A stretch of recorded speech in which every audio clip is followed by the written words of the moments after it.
Pekný podvečer, dámy a páni, vážení priatelia. Prosím, posaďte sa, zoberte si miesta. Ako už bolo povedané, ja sa volám Roman Joch, pôsobím teraz v Prahe a mám tu veľkú česť moderovať panel s politikmi, politický panel. Máme jednu dámu a dvoch pánov, všetko sú to poslanci Európskeho parlamentu.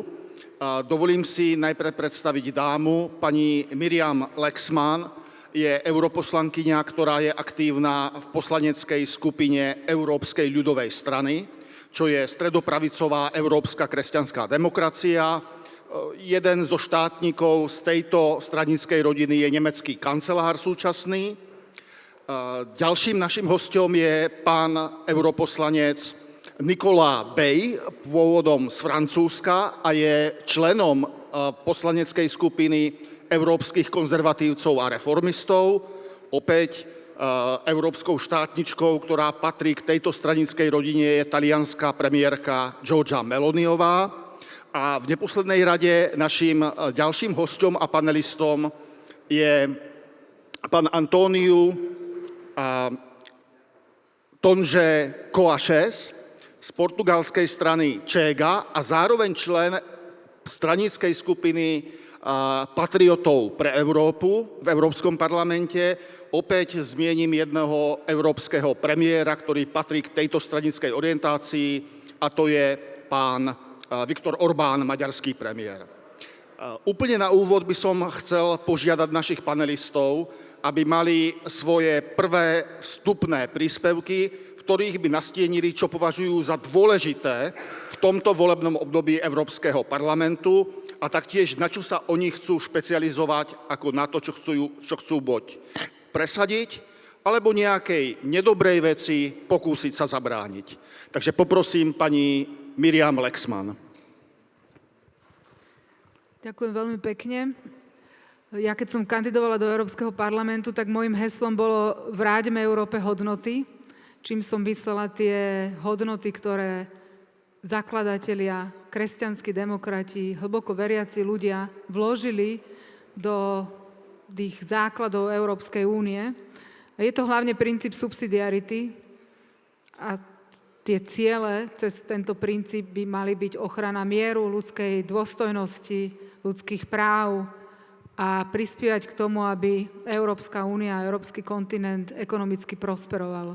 To bola taká vízia otcov zakladateľov, chceli pomôcť ekonomickému rastu, aby zabránili ďalším vojnám a ďalšiemu teroru na človeku, čiže tým pádom aj chrániť ľudskú dôstojnosť a ľudské práva. V tom prvom mandáte som si tak povedala, že neviem, akým smerom sa uberá Európska únia, ale momentálne to začína byť ešte väčšia výzva. Napriek tomu, že pred tým rokom aj niečo, keď sa začalo toto obdobie parlamentné, tak to tak vyzeralo, že vlastne možno sa podarí mnohé veci a mnohé tie chyby, ktoré sa spravili, zvrátiť a vrátiť zdravý rozum do politiky a zvrátiť tie všetky ideologické tlaky, aj čo sa týka tých kultúrno-etických tém, aj čo sa týka zelených tém a ďalších ideológií. Len teraz to vyzerá tak, že je to náročnejšie, ako sme mali nádej na začiatku toho obdobia. Tam patrí napríklad ten zákaz spaľovacích motorov, kde sme boli dohodnutí, že do konca tohto roka sa príjme ďalšia legislatíva. Ja som teda v tom tíme v Európskej ľudovej strane, kde sme pripravovali tie jednotlivé kroky, ale teraz už vidím, že sa to nepodarí. Ďalšia vec je ETS 2, ETS celkovo. Napriek tomu, že ideme takým akože jeden krok vpred, 2 kroky dozadu, že napríklad pracujeme na tom a pomaly, aby sme zvrátili napríklad ten zákaz spaľovacích motorov a na druhej strane sa tichúčko chystá legislatíva, ktorá chce nakázať všetkým korporáciám, ktoré nakupujú automobilové flotily, že budú musieť nakupovať len elektromobily. To bude likvidácia celého odvetvia podnikateľského, všetkých dopravných prepravcov, proste tí, čo ponúkajú dopravu a prepravu ako svoje živobytie. Možno zachádzam do detailov, ale sú to veci, ktoré sa, myslím si, že dajú zvrátiť, ale musíme viac koordinovať krajiny, ktoré majú vlády také, ktoré chcú prispieť k tomu, aby sa to zvrátilo, lebo len z Európskeho parlamentu sa to zvrátiť určite nedá. Ďalšia vec je kultúrno-etické otázky. My sme mali nedávno diskusiu o tom, že to máme ako keby vždy také diskusie na kultúrno-etické témy, vždy to presadzujú lavičiari, progresívci v Európskom parlamente, kde sa úplne vyšpičkovala debata o napríklad surogátnom materstve, ktoré bolo odmietnuté Európskym parlamentom pred nejakým obdobím práve vďaka Miroslavovi Mikolášikovi, ktorý tu sedí, ktorý bol vtedy europoslancom a pretlačil, že Európsky parlament sa jasne vyjadril, že surogátne materstvo je v rozpore s ľudskou dôstojnosťou a ľudskými právami a že by malo byť zakázané. Teraz sme možno 7-8 rokov potom a začína prevládať podpora surogátnemu materstvu. A teraz možno taká jedna vec, ktorá je podľa mňa veľmi dôležitá, čo sa o tom málo hovorí, je, že vždy sa hovorí, že tí konzervatívci stále musia prichádzať s tými kultúrno-etickými témami, stále musia nejakým spôsobom toto otvárať. Ale na tej európskej úrovni tieto otázky otvára lavica a progresívci. My sa iba bránime a hovoríme, že toto patrí do kompetencií členských štátov. A práve si myslím, že toto je najväčšia výzva Európskej únie, aby sa vrátila k tomu princípu subsidiarity, preto lebo my tam riešime na tej európskej úrovni 90% času míňame, že riešime veci, ktoré nám nikto, alebo teda Európskej únii nikto nedal do kompetencií a neriešime to, čo je extrémne dôležité práve v tejto ťažkej a zložitej geopolitickej a ekonomickej a bezpečnostnej situácii, v ktorej sa nachádzame. Ďakujem, pani europoslankyňa.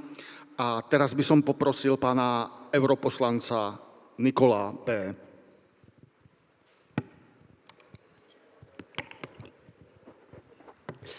Merci beaucoup d'abord de votre accueil aujourd'hui à Bratislava. Je suis très heureux de participer à ce sommet des conservateurs. Ce n'est pas la première initiative de ce type, il y en a d'autres sous des formes diverses qui montrent deux choses importantes, à la fois la conscience que nous avons au travers de toutes nos nations, de la nécessité de défendre l'essentiel, c'est-à-dire les valeurs qui ont fondé la civilisation européenne et chrétienne, parce que ces valeurs aujourd'hui, elles sont affaiblies, elles sont menacées. Et la grandeur de l'Europe, le rayonnement de l'Europe et des nations qui la composent ne sera possible que si nous parvenons à ressourcer l'Europe dans les valeurs qui l'ont construite. Et puis, une deuxième signification qui ne me semble pas moins importante, c'est que je crois que nous sommes arrivés à un moment aujourd'hui où il y a une parfaite conscience dans nos pays respectifs de la nécessité d'agir en commun parce que nous sommes confrontés, par-delà nos histoires nationales différentes, par-delà même les guerres, les conflits qui ont marqué l'histoire de notre continent, y compris d'ailleurs encore au cours du siècle dernier, la nécessité de relever un certain nombre de défis ensemble. Et j'ajouterais, pour terminer sur une note peut-être plus politique encore, que la présence aujourd'hui à cette tribune des représentants des différents groupes de droite au Parlement européen montre aussi cette volonté de s'unir, de se rassembler, sans nier les différences qui peuvent exister, sur l'essentiel. Et encore une fois, l'essentiel, ce sont précisément nos valeurs. Alors aujourd'hui, parmi les grands défis que nous devons relever, il y a un défi qui est très large et très vaste, qui est celui de notre identité.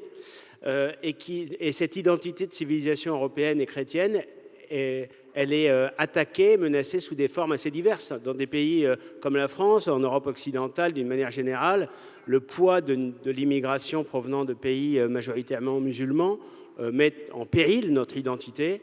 Mais le wokisme, la vaste entreprise de démolition, de déconstruction de nos valeurs, initiée, soutenue par de puissants lobbies progressistes, eh bien, constitue aussi une menace sur notre identité, parce que notre identité, elle est composée de différentes strates. C'est notre identité de civilisation, c'est nos identités nationales, ce sont aussi nos identités provinciales, avec toutes nos traditions, et c'est aussi, bien sûr, la famille, qui est la première strate qui composent l'identité d'un individu, c'est la cellule de base de la société. On a coutume de dire que la géographie fait l'histoire. Et c'est vrai que les fleuves, les mers, les océans, les montagnes, souvent ont déterminé les grands mouvements de population, les guerres et les conquêtes, pour obtenir une plaine plus fertile, pour obtenir la protection d'un massif montagneux, pour obtenir l'accès à l'eau. Les hommes et les femmes se sont souvent battus. Aujourd'hui, nous sommes sans doute à un moment où peu de pays dans le monde, il y en a malheureusement, il y en a toujours trop, mais peu de pays dans le monde connaissent des guerres effroyables qui font énormément de morts, même si on pense tous évidemment à la guerre qui a lieu aux confins de l'Europe aujourd'hui en Ukraine.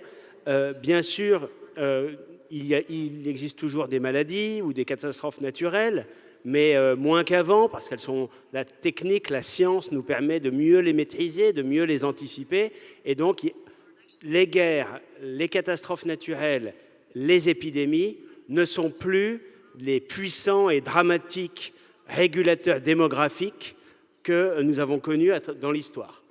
Et donc aujourd'hui, c'est sans doute la démographie qui fait l'histoire. Parce que les grandes dynamiques démographiques, positives ou négatives, préfigurent sans doute des basculements historiques majeurs. Et je prendrai quelques chiffres très rapidement. La France, 68 millions d'habitants. Aujourd'hui, nous sommes tombés à 1,6 enfants par femme. L'Europe, 450 millions d'habitants. Nous sommes tombés à 1,38 enfants par femme. Le continent africain, 1 milliard d'individus. Et à échéance de 2050, c'est-à-dire dans 25 ans, 2 milliards 500 millions d'individus. Et je ne dis pas ça simplement pour poser la question migratoire et la question des flux du sud vers le nord, dont on sait tous que les raisons sont nombreuses, la situation économique et sociale, des considérations climatiques, les guerres, etc. Mais c'est pour dire qu'un pays et une civilisation et un continent, en l'espèce s'agissant de l'Europe, qui a une démographie négative, n'a pas d'avenir. Et l'histoire nous enseigne que les civilisations sont mortelles. Il y a des civilisations qui ont existé, qui ont grandi, qui ont rayonné, qui ont disparu. Et il y en a, on pense tous aux civilisations d'Amérique du Sud, par exemple, mais il y en a beaucoup d'autres. Et donc aujourd'hui, notre civilisation européenne, dont tout le monde s'accorde à dire qu'elle a été celle qui a été la plus à même de rayonner à travers le monde, sans doute parce qu'elle était imprégnée du christianisme qui lui a donné une dimension universaliste, aujourd'hui, cette civilisation européenne, si on poursuit sur cette dynamique démographique négative, elle est menacée. Et donc, la question qui se pose aux responsables politiques que nous sommes, mais plus généralement à la société, c'est la question de savoir comment enrayer cette situation démographique, comment retrouver finalement les conditions d'une démographie positive qui serait le premier élément tangible montrant une volonté de survivre de la civilisation européenne. Je rappelle quand même, ça peut sembler une évidence, mais l'Europe n'est finalement qu'un cap au bout du grand continent asiatique, mais l'Europe est assez densément peuplée. Ça veut dire aussi que d'autres ensembles peuvent beaucoup plus facilement se développer démographiquement avec une densité de population qui est actuellement plus faible que celle de l'Europe. Mais pourtant, si l'Europe veut garder sa place, son rôle, son rang sur la scène mondiale, comme civilisation, nous devons retrouver une dynamique démographique. Alors aujourd'hui, on voit bien qu'il y a plusieurs facteurs qui aboutissent à cet effondrement démographique. Et d'ailleurs, certains le considèrent même comme une fatalité. Nous sommes ici aujourd'hui préoccupés par ce déclin démographique, mais il y en a beaucoup qui disent « mais c'est très bien ». C'est très bien, et même, ça a été théorisé, et malheureusement, on les entend parfois dans les institutions européennes, certains disent qu'il faudrait finalement avoir plus d'immigration, alors que cette immigration, on sait qu'elle génère des troubles et des menaces mortelles, plus d'immigration pour compenser le déficit démographique. Nous pensons qu'il faut retrouver le chemin de la démographie, et pour ça, d'abord, il y a des raisons économiques et sociales, et il faut que les gouvernements, il y en a qui le font, je pense au gouvernement hongrois, je pense au gouvernement de Giorgia Meloni en Italie, des plus puissantes incitations sociales, des dispositions fiscales pour rapprocher le désir d'enfant du nombre d'enfants. On sait qu'il y a beaucoup de couples qui voudraient avoir, par exemple, 3 enfants et qui renoncent à en avoir un 3e pour des raisons de moyens économiques. Si l'État est présent, si la puissance publique leur offre les conditions favorables de logement, d'aide sociale, d'allocation, eh bien, souvent, ils franchiront le pas, en quelque sorte, d'un enfant supplémentaire. Il faut aussi combattre les grandes idéologies actuelles, progressistes, qui consistent non seulement à dissuader la démographie, à dissuader la fécondité, mais même à culpabiliser. On dit aux hommes, si vous voulez avoir des enfants, vous êtes irresponsables parce que c'est mauvais pour la planète et vous allez émettre des gaz à effet de serre.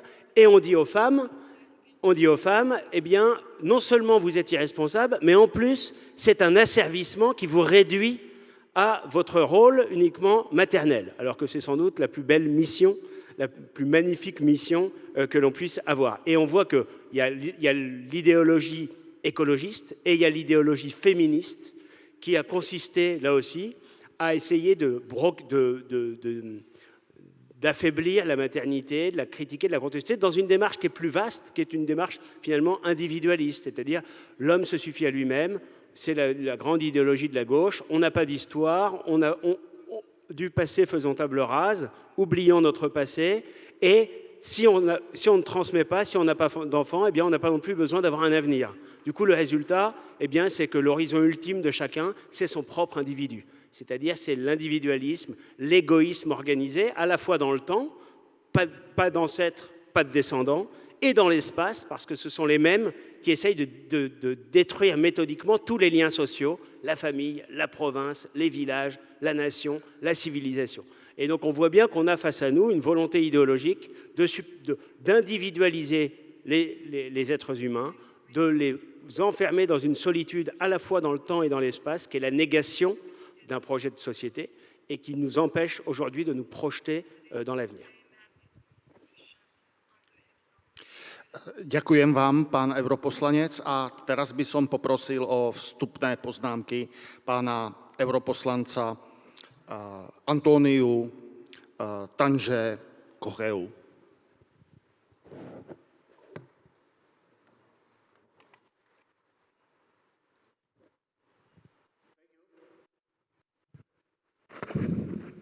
They want to give the voice to the patriots. Thank you, Mr. Moderator, dear colleagues, ladies and gentlemen. A few thoughts. First, Europe's strength has never been the numbers alone. It has been in the quality of the people. I remind you, for instance, as an example, that Portugal, in the year of the discoveries, navigations, we were 3 million, and we built one of the biggest empires in the modern age. So, quality, studying, courage, resilience is what it takes. Migration is not a substitute for demography, not at all. Because if the cultures are different, if the cultures are opposite in certain cases, it is obvious that one only will subside. And that's a very complicated story to go, because then we will have a conflict. And we don't want to have a conflict in the middle of Europe. But it's what's going to happen if we go on like this. I'd like to say a few things. What are the things we want to see in European Parliament? We want to see Ursula von der Leyen gone. We want to see the so-called right unified, meaning ESN, Patriots, ECR, and EPP, which is not the case. Only in the small and certain cases it's true. We want this on the positive side. On the negative side, we want to get down the Green Deal.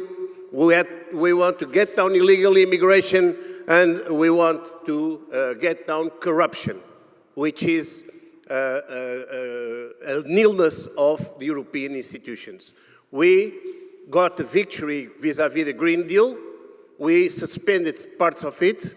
We got a victory in the chat control, which now even the Danish, they wanted to solve this problem during the Danish presidency. We managed at the council level, and that the parliament was everybody ready to vote against. So it will come perhaps on a more soft version. but it was our victory. And we want to have real ecology, not the Green Deal. And what is an ecology that destroys agriculture with solar panels? Are we going to eat solar panels in the future? Or the windmills in the ocean? We are spoiling our oceans, we are spoiling our coasts. Is this ecology? Ecology, you cannot fish, we cannot have the animals, we cannot plant. I never heard from the left the word planting trees. Cutting trees, yes, a lot. But planting trees, I never heard. But since I was very small, I knew that the trees are able to transform CO2 into oxygen. It's called the chlorophyll. But I don't hear the ecologists talk about that. But for me, should be the first step. The second step, it's going to be intelligent. And now I'm going to tell you something that probably will shock you. The demographic diminution in Europe, for me, it's not a crisis. You know why? Nobody spoke about this yet. Because the developing of artificial intelligence, the jobs are going to diminish. Less people are going to be employed because artificial intelligence is going to occupy posts that work for people. So therefore, it's not having less people that's going to create a problem. The problem is to educate the people that are there. Therefore, we don't need immigration. Therefore, we don't need a bigger population. What we need is to develop the artificial intelligence in our favor, because then we don't need to have so many people, and the artificial intelligence is going to give us the edge. It's the edge we have to do. We have to evolve our society. We have to develop our society into a modern age. And that's the secret. It's not using old methods that we are going to survive. It's not using old methods that we are going to be resilient and to evolve to a better society. We have to innovate. We have to be more modern. We have to go forward. And we have mainly not to be afraid to do it. We must have the courage to do it. Because if you're afraid, you already lost the war. Thank you.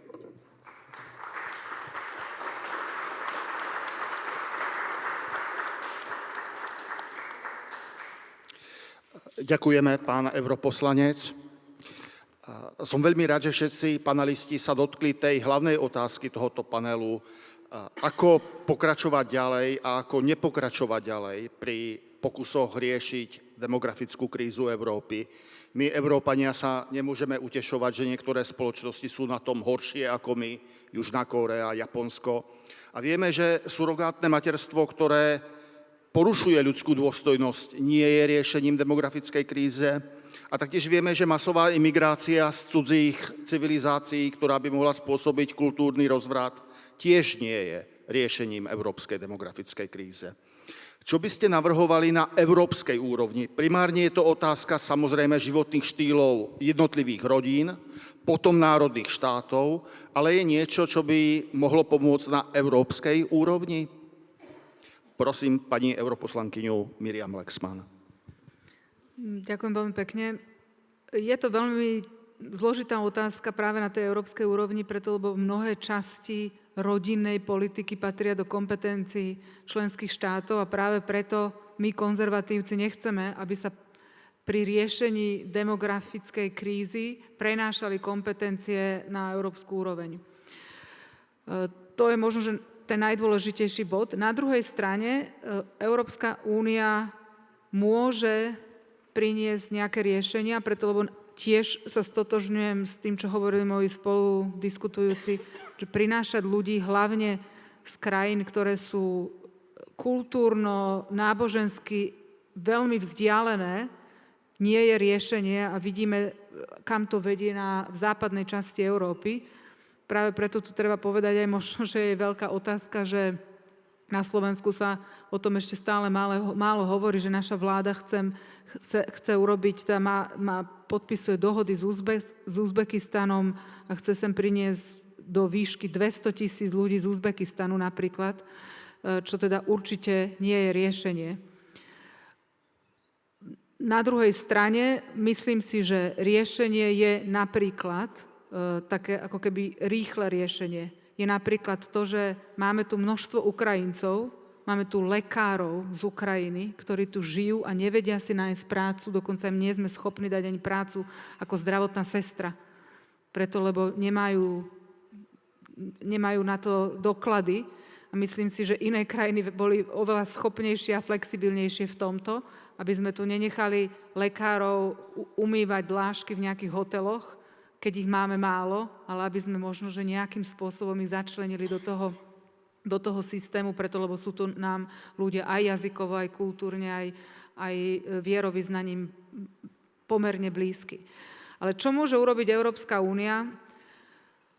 Jedna vec, ktorá by podľa mňa pomohla je, aby sa sústredila viac na ten cieľ, ktorý je hlavným cieľom kohéznej politiky, a je to podpora a rozvoj regiónov. Len my nedostatočne, a teraz vlastne dokonca nedostatočne dbáme o to, aby tie regióny sa naozaj rozvíjali, aby tí ľudia neodchádzali odtiaľ, nevymierali nám, lebo máme ten posud obyvateľov z regiónov do hlavného mesta, z hlavného mesta do zahraničia. A tomuto by sme mali nejakým spôsobom toto zastaviť, a to sa dá zastaviť tak, že ponúknete infraštruktúru, zázemie tým ľuďom v tých regiónoch. A na to máme aj finančné prostriedky z Európskej únie, ale ako ja teraz hovorím z tej slovenskej pozície, hej, že Európska únia robí to, čo má, hoci možno, že by to Európska komisia mohla strategickejšie nastaviť, ale na druhej strane tá domáca úloha je pre nás na Slovensku, aby sme to využili, tie prostriedky na to, na čo majú slúžiť. A žiaľ, v tomto my na Slovensku to zanedbávame alebo zaostávame a vždy máme problém iba minúť tie eurofondy, ale nie to, ak by sme strategicky investovali práve do tých regiónov. A druhá otázka, ktorá sa teraz tak dosť vehementne otvára na tej európskej úrovni a trošku sa aj bojím, je bytová otázka. Preto, lebo teraz aj v tom pláne obnovy, aj teraz v tom novom finančnom rámci viacročnom sa chce investovať veľa peňazí do stavby bytov, sociálnych bytov, lacnejších nájomných bytov. A na jednej strane možno áno, je to odpoveď na obrovskú výzvu, čo majú aj mladé rodiny a môže to teda, aj to ukazuje sa, že to spôsobuje aj teda, alebo znižuje počet detí, ktoré rodiny majú, preto lebo nemajú poriadne zázemie, nevedia si dovoliť byt, nevedia si dovoliť ubytovanie alebo bývanie také, ktoré by nejakým spôsobom zodpovedalo potrebám veľkosti rodiny. A je to otázka a je to problém, ale opäť obávam sa, že ho začíname riešiť veľmi zle, že tu Európska únia nastaví nejaké rôzne ciele, rôzne grantové schémy a neviem čo, ktoré budú komplikované, ťažko sa do nich nejakým spôsobom napasujeme. Na Slovensku to dopadne tak, že tieto peniaze sa dostanú zase k nejakým oligarchom, ktorí si postavia nejaké budovy a ľudia nebudú mať naďalej kde bývať a minú sa finančné prostriedky daňových poplatníkov, teda nie slovenských, ale tých západoeurópskych, ale takto by to nemalo byť. Čiže áno, bytová otázka je vec, je to riešenie, ktoré by sa malo, na ktorým by sme mali uvažovať, ale na druhej strane by som to asi nenechávala na to, aby to riešila Európska únia. Ďakujem, pani europoslankyňa, a taktiež poprosím pána europoslancu Nicolas B. o jeho poznámky. Si on réfléchit à la manière de relancer, redynamiser la natalité européenne, moi je suis largement d'accord avec ce qui a été dit par Myriam Lexman à l'instant. On peut d'ailleurs multiplier les mesures techniques, pratiques, qui permettraient d'encourager les familles à avoir des enfants, d'inciter les jeunes à fonder un foyer et accueillir la vie. Mais je pense qu'il y aurait aussi un écueil, donc voilà, mesures sociales, mesures fiscales, le logement, il y a beaucoup de choses à faire. Et ce qui est vrai, c'est que dans nos pays, et c'est peut-être plus vrai encore dans la partie ouest de l'Europe, les politiques qui ont été menées par des gouvernements progressistes, le plus souvent ces dernières décennies, ça a consisté à diminuer les allocations familiales, à diminuer les aides sociales au logement, à inciter les familles à fuir les grandes villes, à leur compliquer la tâche s'agissant de la scolarité des enfants, à multiplier finalement les embûches et les entraves pour la vie familiale. Mais je pense en même temps qu'il y aurait un peu eu un écueil à réduire la question de la natalité à simplement des mesures techniques qui n'auraient pas été prises et qu'il conviendrait de prendre. Parce qu'en réalité, ce qui va être déterminant, c'est la foi dans l'avenir, la confiance et la conscience de ce que l'on est, c'est-à-dire retrouver la fierté civilisationnelle pour avoir envie de contribuer chacun à sa place, à sa dimension, en fonction de ses possibilités, à cette œuvre nationale, continentale, y compris en ayant des enfants et en accueillant la vie. Parce que si on réduit à des aspects techniques, eh bien, il sera facile, avec l'idéologie, de dire aux gens, mais plutôt que d'accueillir des enfants, eh bien, jouissez de la vie, profitez des avantages matériels. S'il faut choisir entre avoir le dernier iPhone ou la dernière voiture et un enfant supplémentaire, eh bien, tout le discours progressiste et consumériste consiste à dire profitez de la vie, c'est vous-même, c'est votre bonheur personnel, matériel qui compte, et à ce moment-là, eh bien, faites le choix du consumérisme. Donc, je pense que le plus important, c'est de retrouver l'âme européenne, de retrouver la volonté, la conscience de faire perdurer notre civilisation. Parce que c'est à ce moment-là que eh bien, chacun va consentir des sacrifices, parce que quand on est père ou mère de famille, et ceux qui le savent, ce sont des sacrifices. C'est à la fois sans doute le plus grand des bonheurs, le plus grand des épanouissements, bien supérieur à toutes les joies matérielles, mais ce sont évidemment des sacrifices, c'est-à-dire qu'on s'inscrit dans une logique qui consiste à être le maillon d'une chaîne. Je suis un descendant, j'ai hérité de quelque chose, parfois un héritage matériel, mais aussi un héritage immatériel, un héritage moral, spirituel, et c'est cet héritage qu'il m'appartient de transmettre. Mon horizon ultime, ce n'est pas moi-même, je ne suis pas là simplement pour profiter de la vie, je suis là pour préserver un héritage, si j'en ai la possibilité, les capacités et les moyens, l'embellir et le transmettre à des générations à venir, et donc il faut bien avoir des enfants pour ça. Et finalement, c'est une philosophie de vie qu'il faut recréer, et ça passe aussi par une dimension spirituelle. Si la société n'est baignée que dans des valeurs consuméristes et matérialistes, eh bien à ce moment-là, de manière mécanique, de manière automatique, eh bien, il n'y aura pas d'enfants. Et à l'inverse, si on retrouve le sens de la transcendance et donc de la transmission, à ce moment-là, eh bien, on se replace dans une perspective de transmission et donc de descendance. Ďakujem, pán europoslanec. A teraz poprosím pána europoslanca Antóniu Tange-Kochea. What would you suggest on the European level to improve demographic situation in Europe? Sorry, can you repeat? Yes. Is there any policy on the European Union level which could improve demographic situation in Europe? No. No, and it's not responsibility of the European Union, it's responsibility of the member states. Yes. Like housing. Talking about housing must be the member states, not the European Union, to take care of that subject, because every country has its own specific specifications. We, for instance, the biggest landlord in Portugal is a state. And there are empty houses all over the place. So if you start using those houses to house people, young people, needed people, that's a first step.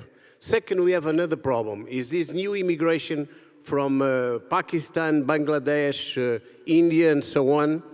They rent the responsibles, they rent apartments of 2 rooms where 30 people are living, 25 people are living. So the affordable housing is being occupied by these illegal immigrants because of this wave of migrants, which is like 3.5 years old, 3.5 years old. We think that we have now 1.8 million illegal immigrants in Portugal in a population of 10 million. It's a weight we cannot support, and that's a big problem. So, first thing, two-thirds of these people don't work. Two-thirds. So we, a country like Portugal, cannot survive with such a weight. That's one point. Second point, it's what the European citizens think about the Union. We, Chega, the Portuguese party, maybe you are aware of our party, we are now the second biggest party in Portugal in 6 years. Just to tell you something, in 6 years, we came from 1 member of parliament to 12 members of parliament, to 50 members of parliament, to 60 members of parliament this year. So this is unheard of in Portugal, and I think in most of the Europe. So therefore, what we did, the Commission created in the Parliament a commission called Democratic Shield, European Union Democratic Shield, of which I am the coordinator for the Patriots. It was clearly a commission created, a committee created to create censorship, pure and hard censorship. So the Commission prepared a survey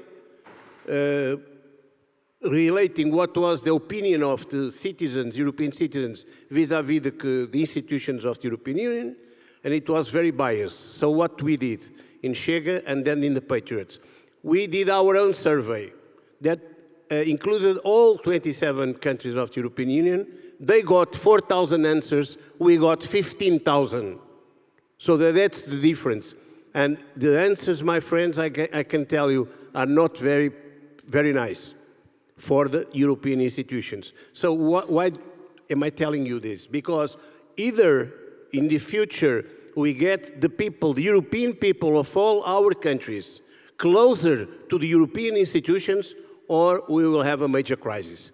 Because people will go, will believe less and less in the European institutions, more and more scandals will appear in the next future, and I can guarantee you that this is not good news. So this is important, have an eye, because they will try to get more censorship, they will try to fund more NGOs, they will try to fund more newspapers, 21 billion euros for all this work, to support independent media. And I ask you, which media can be independent if they receive 10 or 15 million of euros?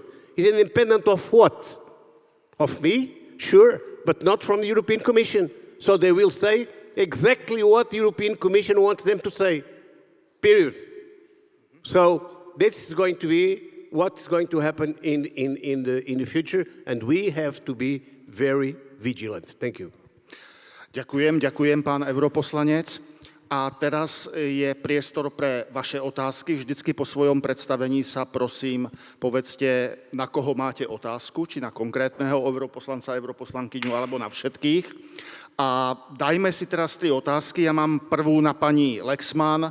Doteraz, čo je volený Európsky parlament od roku 1979, Európski kresťanskí demokrati, ľudová strana, spolupracovali hlavne so sociálnymi demokratmi, liberálnymi demokratmi, dokonca aj zelenými.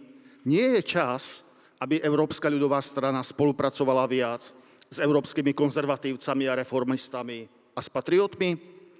Takže to je moja otázka pre pani Lexman. Vidím, že tam je ďalšia otázka, prosím, mikrofón sa blíži, a potom pán Tannock. Možno som zlým adresátom, lebo ja som bola tá, ktorá v Európskej ľudovej frakcii, kde som členkou od začiatku presadzovala, aby sme viac spolupracovali s ECR, ako aj to robím na mnohých oblastiach, veľmi intenzívne koordinujem moje kroky práve s ECR, s poslancami.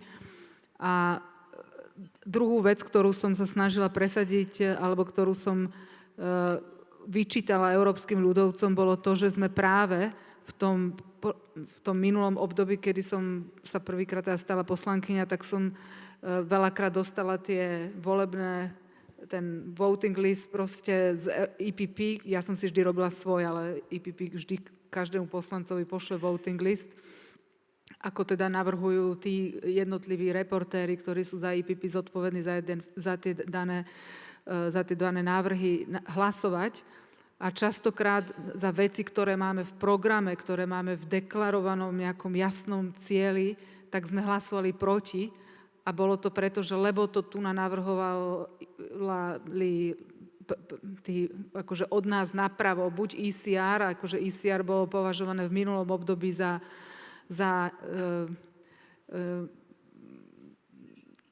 ako my máme také, že cordon sanitaire, čo znamená, že vlastne to sú strany, s ktorými ako keby na to, aby ste si udržali čistotu, nemôžete spolupracovať. Teraz už ECR je vytiahnuté z toho cordon sanitaire, ale v tom minulom období tam boli. Jednoducho, keď to navrhol niekto od nás doprava, tak sa za to nehlasovalo. A ja som to stále vyčítala v EPP, že jednoducho takýmto spôsobom nemôžeme pokračovať. Až sa potom stala taká vec, že v Nemecku vlastne tesne pred tými poslednými voľbami hlasovalo CDU s nemeckým pravicovým extrémom práve o utečenecký alebo postupe, ako nakladať s utečeneckou krízou. A vtedy sa ako keby začalo meniť aj ten postoj tých vedúcich lídrov EPP, tej našej frakcie európskych ľudovcov. A teraz máme dohodu, že hlasujeme za to, za čím si stojíme a nie podľa toho, že kto to navrhuje alebo kto s nami hlasuje. Žiaľ, nie všetci moji kolegovia sú schopní a ochotní to rešpektovať, lebo sa boja, že ako sa budú pozerať u nich doma, keďže hlasovali s niekým, koho u nich doma považujú za extrém, a hlavne keď ide o europoslancov z tej istej krajiny.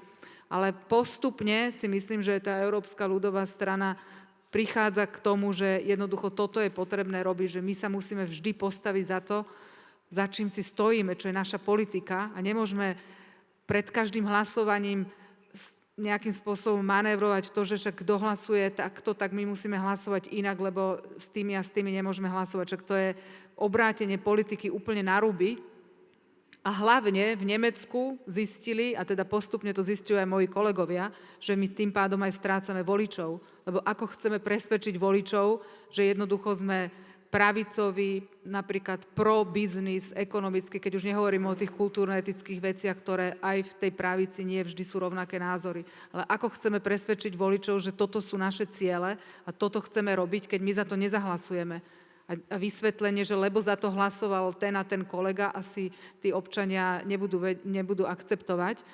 Toto sa dá veľmi ľahko aj preniesť na tú situáciu na Slovensku s ústavnými zmenami, ale nechcem zachádzať do slovenských reálí. Čiže myslím si, že EPP prechádza, a našťastie, takou zmenou, len ja rozmýšľam nad tým, že či tá rýchlosť je dostatočne rýchla na to, aby sme zabránili tej katastrofe aj ekonomickej, aj po mnohých stránkach, ktorú vidím, že jednoducho sú veci, ktoré musíme riešiť a neriešime ich práve preto, že to EPP je pomalé v tých reakciách.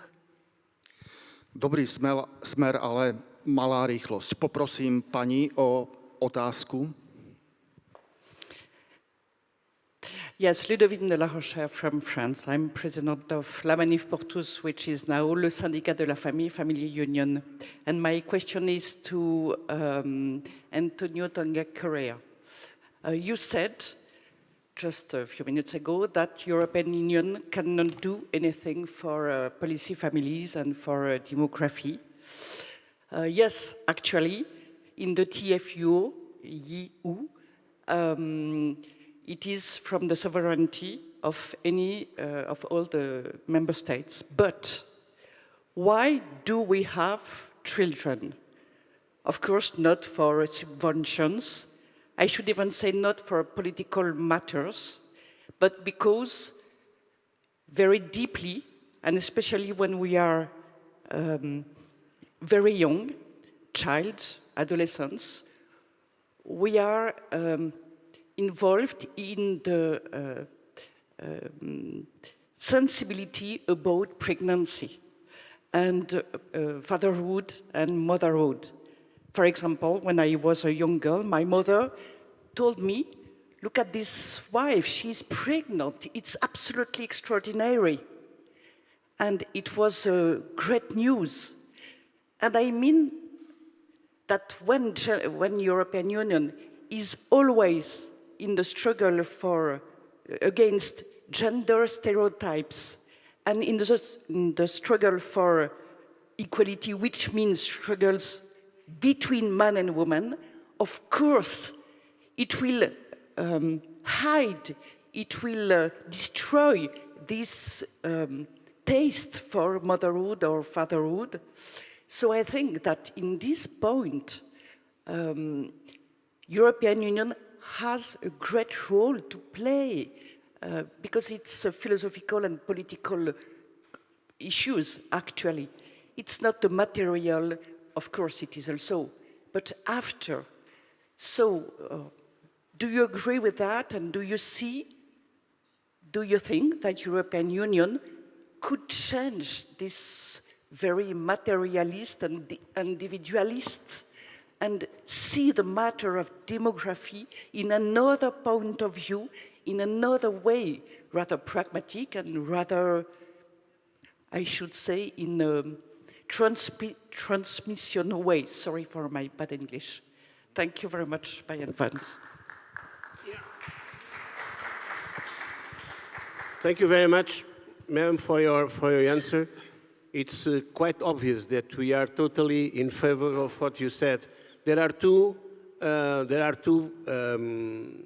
separate ways of doing what you're saying. First one is to stop the support for all the abortion movements, for all the non-family movements, for all the woke movements that the European Commission is paying for. I repeat, that the European Commission is paying for. Yes, if they pay for this, obviously it reflects in the education because the wokeism is going to be transferred into the education programs, and we just finished in Portugal with education programs that they have 3-year-old kids with sexual education in schools, in public schools. Happily, this government, this new government, stopped that nonsense. That's one thing that's very important. It's to stop all this madness and to stop all these anti-social movements. The second stop is, as my colleague was saying, and very well, the first school is home. So the school is to educate, home is to give a sense of society and family. And that's very important. So we should support the families, not only from the monetary point of view, but also from the psychological point of view. Meaning, you are all right, not like many movements nowadays, they say, a family, a classic family is not man and wife and children. And a normal family can be anybody living under the same ceiling. I mean, this is complicated. So we have to go and say, no, family is someone or some group that cooperates with the society, builds the society, is the base of society. Now, if technically there are ways to do it, yes. France tried it before, Hungary tried it, is still trying now, the number of children had gone up. Even Sweden some years ago tried that, and it worked okay until they had this woke ideology. So yes, two hands, one, cut the evil, and second, promote the good. Thank you. Ďakujeme a pán europoslanec Nicolas Bay tiež sa k tomuto vyjadrí.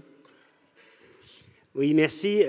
J'ajouterais un point qui me semble très important, c'est qu'on a évoqué tout à l'heure quelles sont les mesures qu'il faudrait prendre pour le réarmement démographique de l'Europe.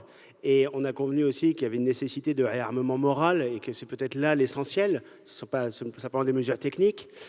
Aujourd'hui, c'est l'idéologie égalitariste, celle de l'indifférenciation qui aboutit à vouloir faire en sorte que les femmes deviennent des hommes comme les autres et essayer, au nom de l'égalitarisme, eh bien, de remettre en cause nos grandes valeurs. Pour permettre aux femmes d'accéder à un certain nombre de postes professionnels à responsabilité, eh bien, dans le même temps, on explique qu'il faut faire moins d'enfants, il faut consacrer moins de temps à la maternité, en oubliant finalement une chose évidente, c'est que c'est l'aspiration légitime profonde d'une majorité de femmes, eh bien, de pouvoir vivre leur maternité dans les meilleures conditions possibles, et c'est à la puissance publique d'organiser cela.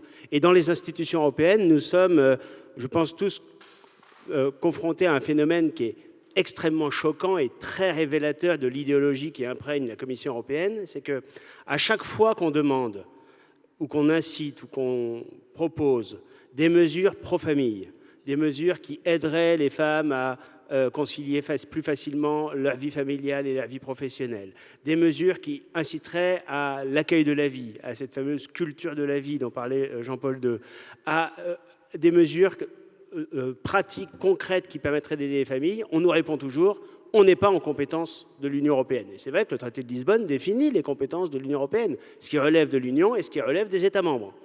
Mais dans le même temps, on constate deux choses. Donc l'Union européenne nous dit, la Commission européenne nous dit, je ne peux pas intervenir sur ces politiques-là, mais dans le même temps, puisque ce sont des compétences nationales, lorsqu'un certain nombre de pays prennent des mesures audacieuses pour soutenir les familles, fiscalement, socialement, la Commission européenne leur tombe dessus en leur trouvant toutes sortes de critiques. Je pense au gouvernement hongrois qui a été attaqué sur sa loi de protection des enfants parce qu'il refusait la propagande LGBT dans les écoles. Et on voit aussi dans le même temps que l'Union européenne, les institutions européennes n'ont aucun problème à se saisir de ces sujets-là lorsqu'il s'agit d'aller encore plus loin dans le progressisme. C'est-à-dire des programmes qui coûtent des milliards d'euros pour soutenir les mouvements LGBT au nom d'une prétendue diversité, ou même, on l'a vu dans un vote juste à la fin du précédent mandat, moi j'étais déjà député européen, mais ce n'était pas le cas de tous ici, avec le vote sur l'inscription de l'IVG dans la Charte des droits fondamentaux, qui est en quelque sorte l'équivalent de la Constitution à l'échelle européenne. Et là, on a vu d'ailleurs à cette occasion que dans nos groupes respectifs, eh bien, il y avait un vrai combat à mener parce que, pas forcément par conviction, mais parfois un certain nombre de nos collègues, par lâcheté, par excès de prudence ou par prudence mal placée, eh bien, renoncent à mener ces combats, oublient d'être dans l'hémicycle au moment de voter ou s'abstiennent prudemment, alors que sur des sujets comme celui-là, on voit que la gauche et les progressistes sont forts de nos faiblesses et ils vont toujours plus loin parce que les conservateurs et la droite, sans doute majoritaires dans l'opinion sur ces sujets-là, sont souvent désunis. Et d'où la nécessité, par-delà nos différences, qui sont légitimes et normales entre nos nations, entre nos groupes politiques, eh bien, de s'unir lorsqu'il s'agit de défendre les valeurs fondamentales de notre civilisation, parce que on passe beaucoup de temps à parler des sujets économiques, des sujets sociaux, et souvent les politiques qui sont menées, quand elles sont mauvaises, eh bien elles sont réversibles. Une mauvaise politique économique, que ce soit au niveau européen ou au niveau national, eh bien en quelques années, quelques mesures qui vont dans le bon sens peuvent rétablir la situation. Alors que la disparition de notre civilisation par l'effondrement démographique ou par l'immigration de masse, eh bien ça peut avoir un caractère irréversible, un caractère définitif. Et donc, on ne peut pas mettre sur un pied d'égalité ce qui touche à l'essentiel de ce que nous sommes, non pas simplement à ce que nous avons ou à ce que nous voulons, mais à ce que nous sommes, avec simplement des mesures qui relèvent de la gestion économique de nos nations, de nos collectivités. Elles sont certes très importantes, elles ont certes un impact lourd sur la vie quotidienne de nos compatriotes, et c'est notre responsabilité comme parlementaires, mais ça n'est pas sur le même plan. Voilà. Et donc il faut responsabiliser davantage les uns et les autres lorsqu'on a des basculements anthropologiques, le mariage pour les homosexuels, la GPA qui est une abomination, l'IVG dans la Charte des droits fondamentaux, comme si c'était une valeur cardinale. On touche là à l'essentiel et ça nécessite de mettre chacun face à ses responsabilités. Ďakujeme, pán europoslanec. Máme čas už iba na jednu otázku. Pán Tenok sa prihlásil. Thank you very much. I'll speak in English. I'm a broad conservative, and indeed I've served both in the EPP and in the ECR for 10 years in each when I was an MEP. And it's always an uncomfortable position to be when you see ideologies moving in a way radically different on some aspects, but yet closer to you in others. And my question is really directed at Ambassador Tanjo Correa, because I noticed he made a very strong attack on the Green Initiative, and I can understand some of that. He then said we should have no wind turbines offshore, we should have no panels in our countryside. But my question to him is very simple. Is he basically saying there is no climate change? There is no global warming phenomenon. We can just ignore it. If he does believe that, then his ideology on this is correct.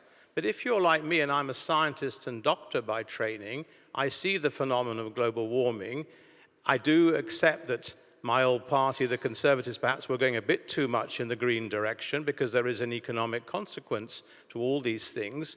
But at the same time, global warming is a reality. And if you are worried about mass uncontrolled migration and demographic changes, in the next 50 years, if global warming continues, we will see millions of people come from sub-Saharan Africa, from the Far East, into Europe because it will be cooler and there will be opportunities here. And we ain't seen nothing yet. So I would argue that if you are to be a conservative and you want to defend our borders, we must also combat climate change. What is the answer? Perhaps nuclear. But you're saying we don't need it at all, from what I understood. Okay, thank you for the question. For the challenge, please respond. Well, obviously there's a complex question, and climate change, it's necessary to know how much the human hand is responsible for climate change, because the warming is already past, is gone. Those people from the climate scientists already left that, and we saw that Antarctica this year got much more ice than the previous years. That's not the point. I don't deny that there are changes. There are always changes. The desert of Sahara was not created by the four-wheel drive of the Arabs, for sure, because there was a climate change. Now, we Europeans, we contribute with 8% of the global emissions, 8%. And we are going to make our industries, we are going to make our activity not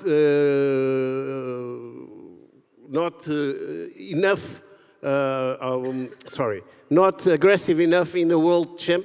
I mean, we are going to import from China, who doesn't have anything against climate change. We import from the United States, we import from India, we import from all these countries who couldn't care less about climate change. We import from all these countries who couldn't care less about child working. We could not import from those countries who have no salary and working policies. And of course, our products will be much more expensive. That's okay. The principles are good, but let's not make ourselves more punished than we are now. Because I didn't say that we should not have solar panels. We should not have solar panels in agricultural lands where food can be produced, because the animals are going to. You can have solar panels in the roof of the house. You can have solar panels in areas, not necessarily in rural areas. You're going to cut in Portugal. The Chinese have a plan there to cut the equivalent to 100 football fields, and they're going to cut, I don't know, 1,000 trees. Is this an ecological way? Does this contribute to have footprint less negative in carbon emissions? I don't think so. I think it's exactly the opposite. Thank you. Ďakujeme a posledné slovo bude mať ctihodná europoslankyňa z tejto domácej krajiny, pani Lexman. Ja som iba chcela zareagovať na to, že Charles, ja úplne rozumiem tvojmu komentu aj to, čo si tým chcel povedať. A problém s celým Green Dealom a s tou zelenou ekonomikou alebo zelenými cieľami je to, že my sme z toho urobili ideológiu. A keď z niečoho urobíte ideológiu, tak to vlastne hovorí sa, že revolúcie zabíjajú vlastné deti a ideológie tiež. Jednoducho my sa ideologickým spôsobom rútime k nejakému cieľu, alebo možno by som to povedala medicínskou terminológiou, že operácia sa podarila, pacient zomrel. Jednoducho sme to zle nastavili. A dá sa robiť aj zelená politika tak, že dosahujete tie cieľa a pritom nelikvidujete vlastné hospodárstvo, lenže my to tak nerobíme. Poďakujme našim panelistom.